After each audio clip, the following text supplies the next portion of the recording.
안녕하세요. 하나부 가족 여러분, 한 주간 잘 지내셨는지요? 제가 사는 보스턴 지방은 추수감사주의를 지나면서 꽤 많이 추워졌습니다. 여러분 계신 곳은 날씨가 어떤지 잘 모르겠네요. 이제 오늘은 인트로로 저희가 오늘 부를 찬양을 소개하는 시간을 가졌으면 합니다. 제가 지난 한 해 동안 참 많이 듣고 불렀던 찬양인데 하나님은 너를 만드신 분이라는 찬양입니다. 가사가 이렇게 됩니다. 1절이에요. 하나님은 너를 만드신 분, 너를 가장 많이 알고 계시며 하나님은 너를 만드신 분, 너를 가장 깊이 이해하신단다. 하나님은 너를 지키시는 분, 너를 절대 포기하지 않으며 하나님은 너를 지키시는 분, 너를 쉬지 않고 지켜보신단다.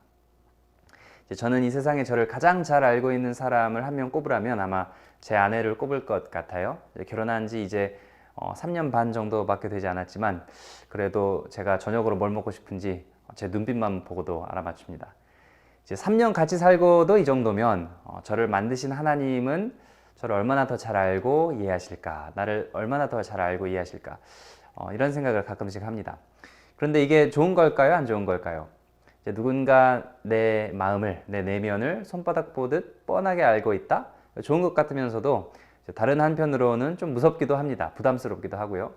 내가 품고 있는 생각, 나의 마음 속이 다 훤히 보인다는 것이 이제 그것을 보고 있는 사람이 실은 누군가에 따라 좋은 소식이 될 수도 있고 안 좋은 소식이 될 수도 있을 것입니다. 근데 저는 이 찬양의 가사가 너무 좋습니다. 왜냐하면 이 세상에 내 본 모습을 감출 필요가 없는 분, 바로 나의 창조주 하나님은 이제 저를 어떻게든 이렇게 벌하려고 하신 분이 아니고 어떻게든 저를 지키시고 또 오늘 가사처럼 포기하지 않는 선한 분이라는 사실을 제가 믿기 때문입니다. 때문에 이 가사를 부를 때면 좀 이렇게 부끄러우면서도 되게 평안해집니다.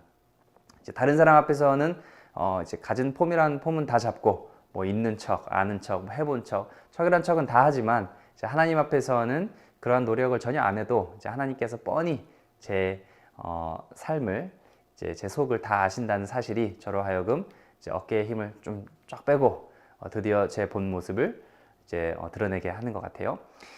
그리고 이제 2절입니다. 하나님은 너를 원하시는 분, 이 세상 그 무엇 그 누구보다 하나님은 너를 원하시는 분, 너와 같이 있고 싶어 하신단다. 하나님은 너를 인도하는 분, 광야에서도 폭풍 중에도 하나님은 너를 인도하는 분, 푸른 초장으로 인도하신단다. 푸른 초장으로 우리를 인도하는 분, 시편 23편의 이 목자 되신 하나님께서 저를 푸른 초장으로 인도하신답니다. 이 가사를 부를 때면 양 생각이 납니다. 양은 별로 똑똑하지 못한 동물이죠. 이렇게 시력도 좋지 않고요. 그저 앞에 있는 이 목자의 목소리를 따라가기에 급급한 이런 순한 양, 하나님께서는 저를 이런 양처럼 인도하시길 원하십니다. 그런데 살다 보면 이러한 순한 양이 되기가 너무 어렵다는 것을 느낍니다. 양보다는요, 이 자존심 센 염소처럼 사는 제 자신을 봅니다. 그런데 이제 자존심이라는 게 아무리 세봐야 결국 그 한계가 드러날 때가 있지 않습니까? 광야를 지날 때, 폭풍을 지날 때, 나의 그 알량한 자존심은 아무런 쓸모가 없다는 것이 드러날 때, 바로 그때 하나님께서 나를 푸른 초장으로 인도하시기 원하시는구나, 이런 생각을 하면서 겸손해지는 제 자신을 봅니다. 그래서 이 찬양 되게 좋아하는 찬양인데 오늘 같이 부르겠습니다. 이제 방금 살펴본 이 가사를 곱씹어 가며 이렇게 찬양 부르면 더욱더 좋을 것 같고요. 그러면 하나님은 너를 만드신 분 부르고 또 같이 저희 말씀 살펴보도록 하겠습니다. 하나님은 너를 만드신 분, 너를 가장 많이 알고 계시며 하나님은 너를 만드신 분, 너를 가장 깊이 이해하신단다. 하나님은 너를 지키시는 분, 너를 절대 포기하지 않으며 하나님은 너를 지키시는 분, 너를 쉬지 않고 지켜보신단다. 지켜보신단다. 그의 생각 셀 수 없고 그의 자비 무궁하며 그의 성실 날마다 새롭고 그의 사랑 끝이 없단다.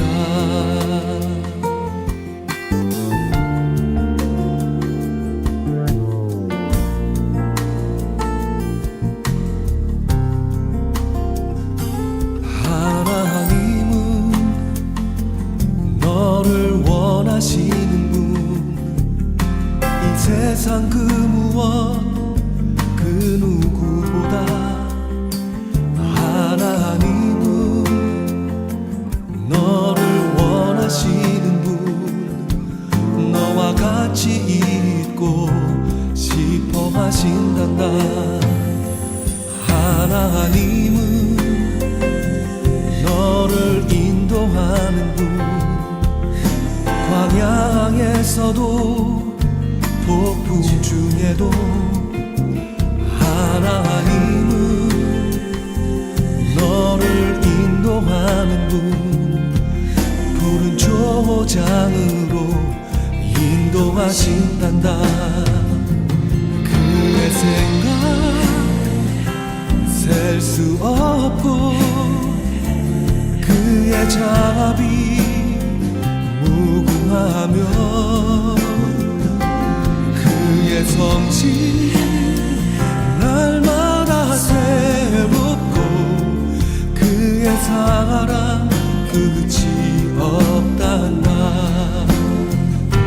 그의 생각 셀 수 없고 그의 자비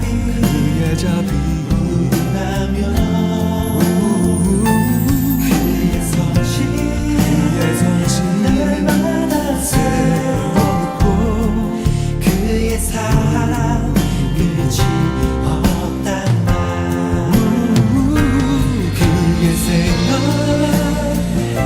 셀 수 없고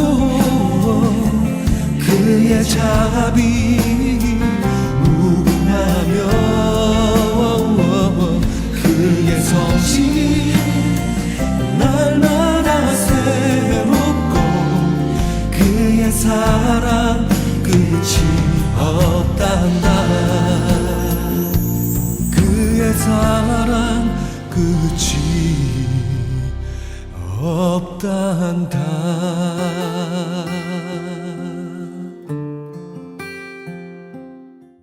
안녕하세요. 이제 미국은요, 이제 막 추수감사주의를 보냈습니다.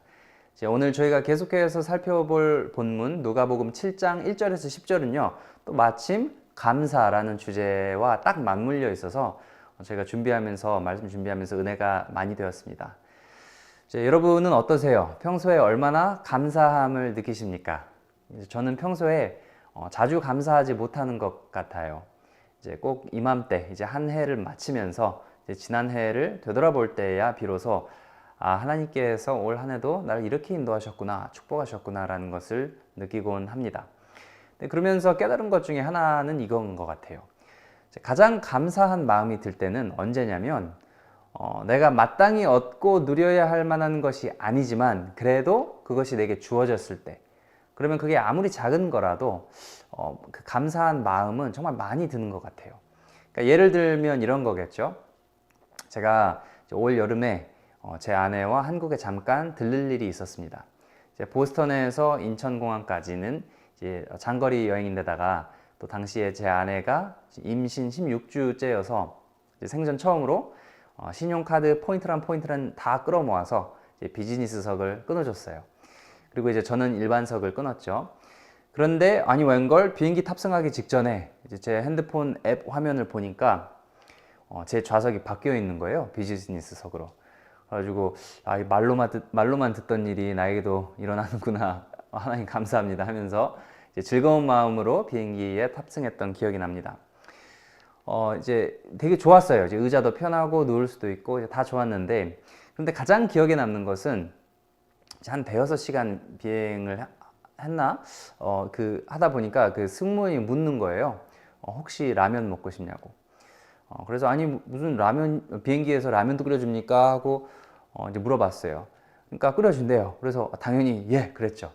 그러더니 한 10분이나 지났을까 작은 컵라면이 하나 딱 나오는 것 보고 너무 신기하기도 하고 또 무엇보다 감사한 마음이 철철 흘렀던 그런 기억이 생생합니다. 얼마나 기뻤냐면 그 순간을 만끽하며 기념하기 위해 사진을 찍었을 정도로 기뻤습니다. 이제 뭐 컵라면 하나 비싸봐야 2,000원 아닙니까? 그런데 왜 그렇게 감동이었을까? 원래 기내에서는 라면을 주지 않지 않습니까? 이제 비행기에 한 200명, 뭐 많아봐야 300명 정도 탔을 텐데 그 중에 저하고 한 10명 정도만 그 순간 라면을 먹을 수 있는 거예요. 그죠? 제가 돈을 더 내서 비즈니스석을 끊었다면 그것도 다른 얘기겠지만 그것이 아니라 생각지도 않게 제게 주어졌기 때문에 즉 제가 마땅히 얻고 누려야 할 것이 아니지만 그래도 그것이 아무리 작은 뭐 2,000원짜리 그 작은 컵라면이라 할지라도 제게 주어졌기 때문에 그렇게 감사한 마음이 들지 않았나 싶습니다. 우리가 감사할 때는 어떤 큰 선물을 받을 때에도 물론 감사하겠지만 내가 마땅히 누리지 말아야 할 것을 누리고 있다는 것을 깨달을 때 그것이 비록 작은 것이어도 내가 마땅히 받아야 할 것이 아니지만 그것이 내게 주어졌다는 것을 깨달을 때 그때 저희가 정말로 감사하는 것이 아닐까. 저희가 추수감사주일 지나면서 이러한 생각을 해봤습니다. 이것을 염두에 두시면서 오늘 본문을 같이 읽었으면 좋겠습니다. 그러면 저희가 영상 통해 먼저 누가복음 7장 1절에서 10절 읽겠습니다. 예수께서 모든 말씀을 백성에게 들려주시기를 마치신 후에 가버나움으로 들어가시니라. 어떤 백부장의 사랑하는 종이 병들어 죽게 되었더니 예수의 소문을 듣고 유대인의 장로 몇 사람을 예수께 보내어 오셔서 그 종을 구해 주시기를 청한지라. 이에 그들이 예수께 나아와 간절히 구하여 이르되 이 일을 하시는 것이 이 사람에게는 합당하니이다. 그가 우리 민족을 사랑하고 또한 우리를 위하여 회당을 지었나이다. 예수께서 함께 가실세. 이에 그 집이 멀지 아니하여 백부장이 벗들을 보내어 이르되 주여, 수고하시지 마옵소서. 내 집에 들어오심을 나는 감당하지 못하겠나이다. 그러므로 내가 주께 나아가기도 감당하지 못할 줄을 알았나이다. 말씀만 하사 내 하인을 낫게 하소서. 나도 남의 수하에 든 사람이요 내 아래에도 병사가 있으니 이더러 가라 하면 가고 저더러 오라 하면 오고 내 종더러 이것을 하라 하면 하나이다. 예수께서 들으시고 그를 놀랍게 여겨 돌이키사 따르는 무리에게 이르시되 내가 너희에게 이르노니 이스라엘 중에서도 이만한 믿음은 만나보지 못하였노라. 보내었던 사람들이 집으로 돌아가 보매 종이 이미 나아 있었더라. 네, 본문 끝부분에 예수님께서 말씀하셨죠. 예수께서 들으시고 그를 놀랍게 여겨 돌이키사 따르는 무리에게 이르시되 내가 너에게 이르노니 이스라엘 중에서도 이만한 믿음은 만나보지 못하였노라 하시더라. 예수님께서 깜짝 놀라십니다. 아니 하나님의 아들을 감탄하게 하려면 깜짝 놀래키려면 도대체 뭘 해야 할까요? 야, 내가 이만한 믿음은 만나보지 못했다. 이런 어떤 믿음이길래 예수님께서 백부장을 이토록 칭찬하셨던 것일까요? 먼저는 저희가 이 백부장은 뭐 하는 사람인가 알아볼 필요가 있습니다. 이제 백부장은 로마 군인이죠. 보통 수하에 일반 병사를 한 80에서 120여 명 정도, 그러니까 백인대라고 그러는데 백인대 하나를 거느렸는데 이 백인대를 중심으로 로마 군대의 전투부대가 편성되었기 때문에 이 백부장의 위치가 굉장히 중요했습니다. 평시 이 부대 관리 그리고 또 전투력 유지는 이 백부장의 역량이 절대적이었다고 합니다. 그래서 백부장들에게는 상당한 재량과 권위가 주어졌습니다. 로마 군대에서요. 또 이제 로마 군인이기 때문에 이제 물론 유대인이 아니었겠죠. 당시 유대인에게 로마인들은 자신의 땅을 점령하고 있는 점령군이었습니다. 게다가 종교적인 관점에서도 그들은 이제 이방인이었기 때문에 유대인들은 로마인들을 굉장히 싫어했습니다. 로마 군인들을 특히. 아마 유대인이 맨 정신으로 로마 군인의 집에 찾아가는 일은 절대 없었을 것입니다. 그런데 그런 이방인, 이런 로마 군인의 믿음을 예수님께서 입에 침이 마르도록 칭찬하십니다. 이제 성경에는 예수님께서 누구를 칭찬하는 장면이 별로 많이 기록되어 있지 않거든요. 특히 이제 유대 종교 지도자들은 예수님의 칭찬을 들은 적이 한 번도 없고요. 또 이제 예수님의 제자들, 이런 어벙벙한 제자들의 믿음을 예수님께서 꾸짖으신 적은 있어도 또 칭찬하신 적은 한 번도 없는 것 같습니다. 그런데 그런 예수님께서 이 로마 군인의 믿음을 칭찬하셨어요. 여러분, 믿음이 뭐라고 생각하세요? 하나님의 존재를 믿는 것, 하나님에 대한 올바른 사실을 믿는 것, 이제 물론 맞는 말이죠. 그런데 이제 하나님에 대한 올바른 사실을 믿는다는 것은 이제 무엇을 믿는 거냐면, 하나님께서는 나에게 빚진 것이 하나도 없다는 사실을 깨닫고 믿는 것이에요. 이제 만약에 하나님이 정말 존재한다면 하나님은 우리에게 빚진 것이 정말로 하나도 없습니다. 그러니까 달리 표현하자면 우리가 마땅히 받고 누려야 할 것은 이 세상에 단 하나도 없다는 것입니다. 오늘 본문에 나오는 백부장을 보면요, 객관적으로 이 사람 참 괜찮은 사람이었습니다. 저희가 그것을 어떻게 알 수 있을까요? 이제 본문에 보면 이에 그들, 여기서 그들은 유대인의 장로, 즉 이제 유대인 리더들을 말하죠. 이제 유대인들이 발벗고 나서서 예수님, 다른 로마인들은 몰라도요, 이 백부장을 위해서는 그의 소원을 들어주는 것이 합당합니다라고 지금 청하고 있습니다. 생각해 보면 좀 이상하죠. 그러니까 예를 들면 일제 강점기에 이제 몇몇 조선인들이 발벗고 나서서 일본 경감을 도와주려고 하고 있는 뭐 그런 장면이에요. 좀 이상하잖아요. 근데 왜 그럴까요? 본문에 보니까 저가 우리 민족을 사랑하고 또한 우리를 위하여 회당을 지었나이다. 그러니까 이제 이 백부장은 다른 로마 군인들과는 다르게 유대인의 전통을 존중해주고 또 지금까지도 이제 그들의 삶의 근간이 되는 회당을 지어주기까지 했나 봅니다. 그러니까 무슨 말이냐면 이 백부장의 입장에서는 이렇게 생각했을 수도 있어요. 야, 나 정도 되는 사람이면 하나님께서 당연히 도와주셔야 해. 아니, 나 정도 했으면 하나님의 복을 받는 것은 당연하지. 봐, 유대인 장로들도 지금 나를 돕고 싶어 하잖아. 이렇게 반응했을 수도 있어요. 그런데 정작 이 백부장의 입에서 나오는 말은 정반대입니다. 그죠? 주여 수고하지 마옵소서. 수고하시지 마옵소서. 내 집에 들어오심을 나는 감당하지 못하겠나이다. 유대인 장로들은 예수님, 이 일을 하시는 것이 합당하니이다. 하지만 백부장은 예수님, 나는 감당하지 못하겠나이다. 정반대죠. 그러면 이쯤에서 왜 예수님께서 이 로마 백부장의 믿음을 칭찬하셨는지가 드러납니다. 첫째로, 그는 하나님에 대한 올바른 사실을 알고 있었습니다. 내가 얼마나 잘났던 사람이간데, 하나님은 나에게 빚진 것이 하나도 없는 분이십니다. 이것이 바로 이 백부장의 첫 번째 통찰이었습니다. 우리는 어떻습니까? 다른 사람은 몰라도 내 삶은, 내 일은 다 잘 풀려야 되고, 만약 하나님이 계시다면 내 팔자는 당연히 챙겨주셔야 한다는 그러한 생각을 갖고 살지는 않습니까? 물론 이렇게 말을 하는 사람은 별로 없죠. 하지만 우리 마음은 정말 이러한가? 그러니까 확인하는 방법이 실은 하나 있습니다. 의외로 간단해요. 무엇이 우리를 화나고 짜증나고 실망시키는지, 짜증나게 하고 실망시키는지 자세히 들여다보면요, 이런 것들을 내가 어떠한 것들을 당연하게 여기는지 감지해낼 수 있는 것 같습니다. 아까 말씀드린 대로 이번 여름에 제가 한국에 잠깐 들렀을 때 이제 일정이 있어가지고 이제 KTX를 타고 서울로 향할 때였습니다. 마침 한 20분 정도 시간이 있어서 이 역 안에 분식집이 있더라고요. 그래서 분식집에 들어갔어요. 제가 김밥을 굉장히 좋아하거든요. 제가 사는 보스턴에는 이제 맛있는 한국 분식집이 하나도 없어요. 그래서 이제 옳구나 하고 김밥 한 줄을 시켰습니다. 이제 기대에는 완전 만땅이었죠.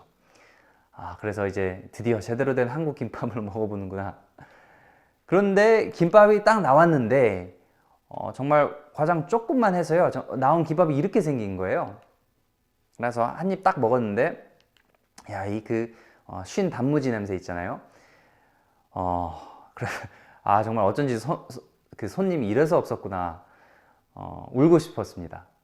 이제 막 이렇게 울화통까지는 아니어도 괜히 막 짜증이 났던 기억이 납니다. 우리는 보통 언제 울고 싶고 이렇게 언제 짜증이 치밀어 오를까요? 내가 마땅히 받고 누려야 할 것만 같은 것들을 누리지 못할 때, 그것이 뭐 김밥 한 줄이 될 수도 있고, 뭐 회사 내 진급이 될 수도 있고, 또는 자녀들이 잘 되는 것일 수도 있고, 경제적 자유가 될 수도 있고, 뭐 여러 것들이 될 수 있겠죠. 여러분들은 어떠세요? 여러분들의 동그라미에는 어떤 것들이 들어갑니까? 이제 이 중 어느 것도 실은 하나님께서 우리에게 당연하게 주셔야 하는 것은 하나도 없습니다. 이런 것들을 우리가 당연히 누려야 한다는 생각은 어디서부터 온 것일까요? 그렇죠? 우리가 하나님께 해드린 것이 뭐가 있습니까? 여러분들은 어떤지 모르겠지만 저는 하나님께 이렇게 제가 자발적으로 하나님께 유익되는 것을 드리는 것이 하나도 없는 것 같아요.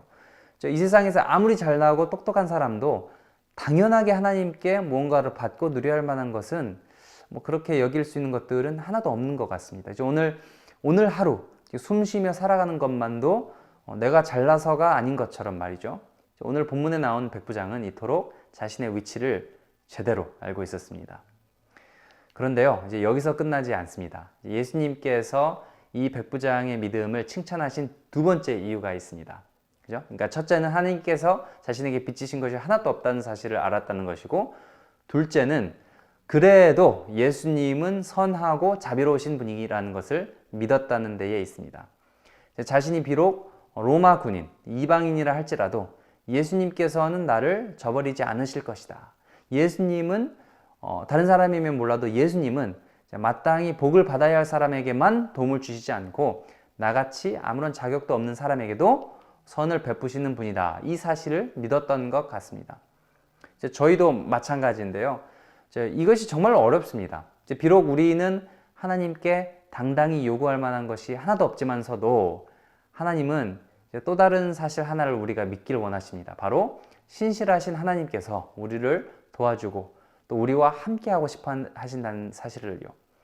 우리가 잘나서가 아니라 단지 그분이 선하고 좋으시고 또 사랑이 넘치는 분이시기 때문에 우리의 행함으로 하나님의 복을 얻는 것이 아니라 하나님께서 먼저 우리에게 손길을 내밀고 계신다는 사실을 우리가 깨닫길 원하십니다.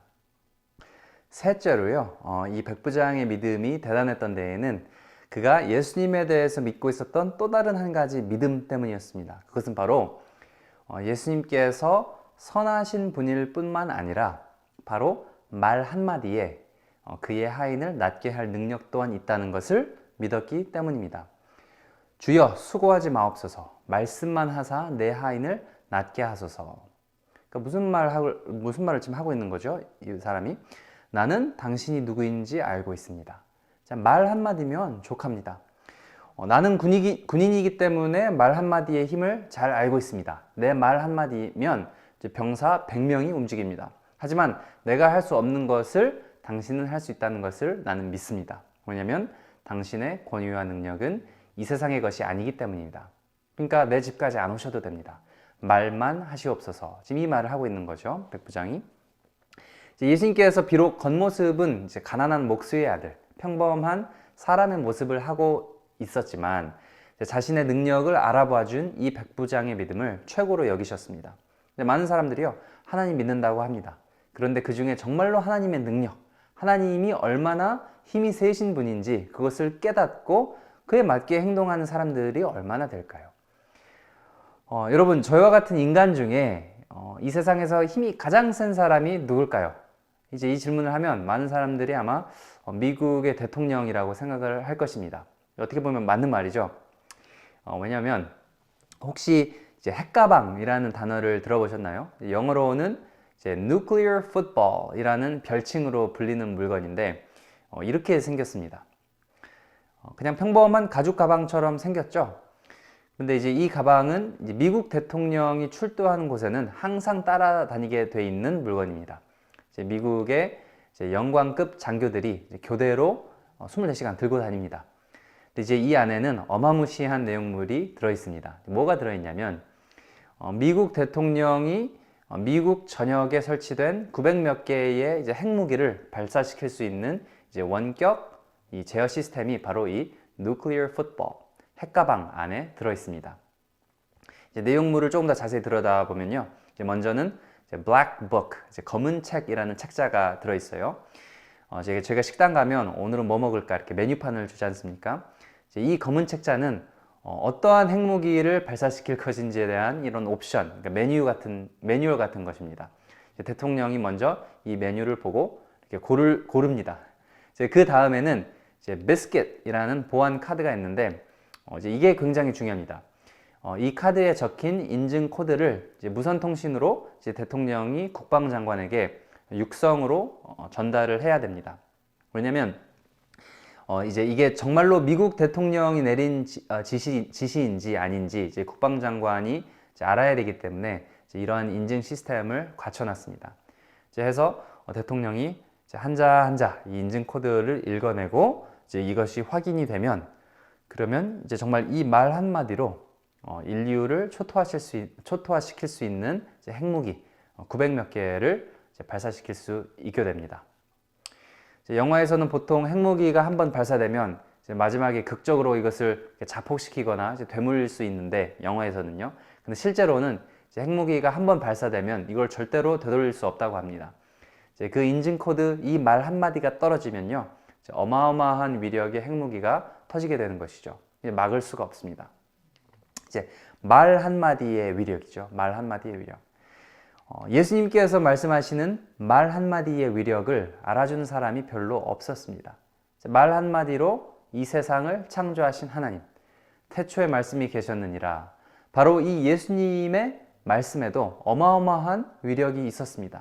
물론 생명을 파괴하는 위력이 아닌 생명을 살리는 그런 위력이었습니다. 예수님께서 종종 보이셨어요. 얘들아, 나에게도 힘이 있다. 나의 말에도 힘이 있다. 말 한마디로 폭풍우를 잠재울 수 있고 또 말 한마디로 귀신을 물러가게 하고 병을 낫게 할 수 있다. 이제 많은 유대인들이 이것을 보면서도 정작 예수님이 누구이신지 캐치해내지 못했습니다. 그런데 이 백부장은 달랐죠. 예수님의 말씀에 능력이 있다는 것을 믿었습니다. 이것이 바로 그의 믿음이었습니다. 예수님께서 십자가에 달려 돌아가시기 직전 온 힘을 다해 실은 이 말 한마디를 내뱉으셨습니다. 다 이루었다. 이제 헬라어로는 이게 한 단어거든요. 테텔레스타이. 다 이루었다. 다 이루었다. 이제 그가 이 세상에 온 단 하나의 이유, 우리를 구원하시기 위해 우리를 우리의 죄로부터 영원토록 하나님과 단절된 지옥 속에서 살아갈 우리를 구원하시기 위해 우리의 죄는 우리가 아무리 잘 나오고 똑똑해도 아무리 덕을 많이 쌓아도 우리의 죄가 지워지는 것이 아니죠. 우리의 죄는 결국 하나님을 향한 죄이기 때문에 오직 하나님께서만 그것을 해결해 주실 수 있습니다. 죄가 없는 예수님께서 우리를 대신해 죽음으로써 이 죄 문제를 해결하시고 마지막으로 내뱉으신 한마디, 다 이루었다. 너가 지금까지 지은 모든 죄 내가 다 씻어냈다. 네가 앞으로 지을 모든 죄 내가 다 씻어냈다. 모든 치욕과 부끄러움과 후회 다 잊어도 된다. 왜냐하면 예수님께서 다 끝났다고 하셨으면 다 끝난 것이기 때문입니다. 이것을 우리가 되돌릴 수가 없습니다. 테텔레스타이, 다 이루었다. 그래서 요한복음 3장 16절 다 아는 구절이죠. 하나님이 세상을 이처럼 사랑하사 독생자를 주셨으니 이는 그를 믿는 자마다 멸망하지 않고 영생을 얻게 하려 하심이라. 하나님께서 우리를 이토록 사랑하십니다. 우리에게 무언가를 이렇게 빚지셔서가 아니에요. 그죠? 하나님은 우리에게 빚지신 것이 하나도 없습니다. 그렇지만 우리를 그냥 사랑하십니다. 이것은 저희가 이 땅에서는 이해할 수도 가늠할 수도 없는 것이지만 이것을 믿는 것은 우리의 몫이죠. 그리고 또 이러한 믿음은 감사가 넘치는 믿음일 것이고요. 또한 하나님을 놀래킬 만한 그런 백부장의 믿음일 것입니다. 그래서 저희가 이제 한 해를 곧 있으면 이제 마칠 텐데 어떠한 생각을 드세요? 혹시나 일이 잘 안 풀려 괜시리 화가 나고 또 얼굴이 뾰루퉁해 있지 않으신지요? 오늘 본문에 나오는 백부장의 믿음을 저희가 저희 모두가 본받기 소망합니다. 그리고는 이제 그가 그랬던 것처럼요. 하나님, 내 상황이 이러한데 나를 돌봐주십시오. 하나님의 말 한마디면 그것으로 족합니다. 나를 긍휼히 여겨주십시오. 또한 나를 위해 십자가 죽음을 택하신 하나님, 정말 감사합니다. 나의 영혼의 문제를 해결해 주시니 감사합니다. 내가 예수님을 다시 한번 믿고 신뢰하겠습니다. 이렇게 고백할 수 있는 저희 모두가 되었으면 좋겠습니다. 그러면 저희가 말씀 전에 부른 찬양 한 번 더 부르고 이제 오늘 예배 마치도록 하겠습니다. 하나님은 너를 만드신 분, 너를 가장 많이 알고 계시며, 하나님은 너를 만드신 분, 너를 가장 깊이 이해하신단다. 하나님은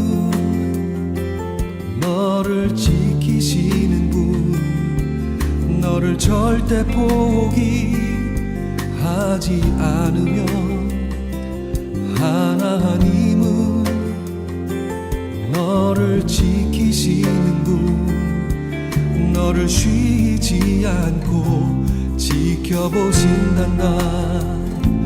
그의 생각 셀 수 없고, 그의 자비 무궁하며, 그의 성실 날마다 새롭고, 그의 사랑 끝이 없단다.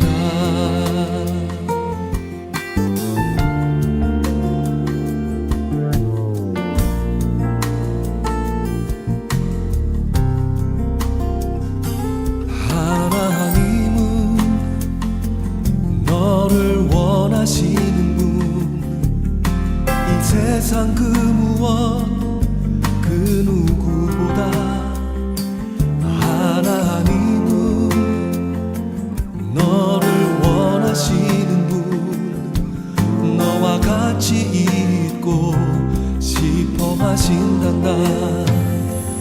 하나님은 너를 인도하는 분,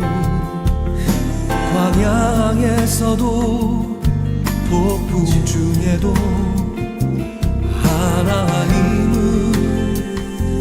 너를 인도하는 분, 푸른 초장으로 인도하신단다. 그의 생각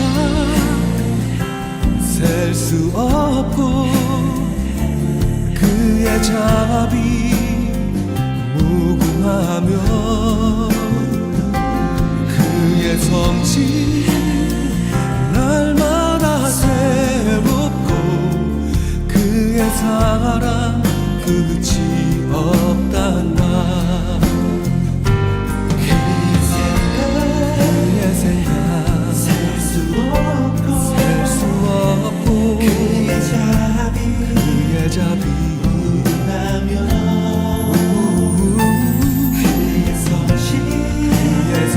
날마다 새롭고, 그의 사랑 끝이 없단다.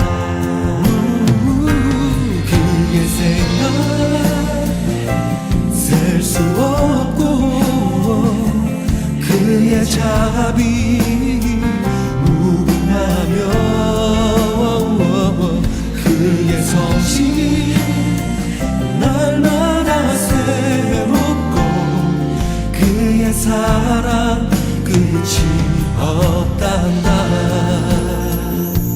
그의 사랑 끝이 없단다.